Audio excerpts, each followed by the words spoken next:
vou a recitar outro poema deste último libro que foi publicado en Portugal pola editora Corpus Editora, que xa publicaron o meu anterior libro que anda por aí tamén.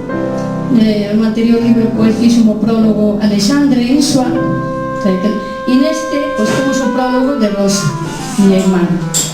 Entón pois eu vou recitar entón este poema, un poemiña que di así. Ben, este é un diálogo, xa dixen que é un...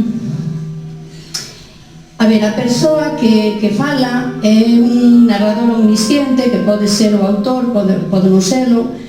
Entón, pois, aparece un diálogo.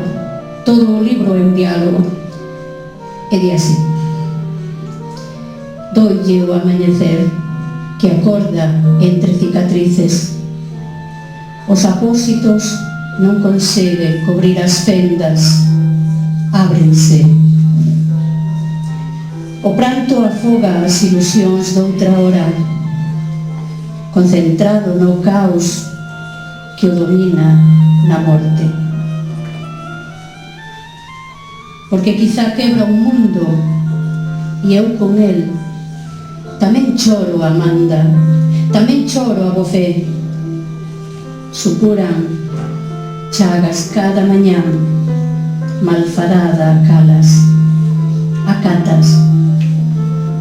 Porén,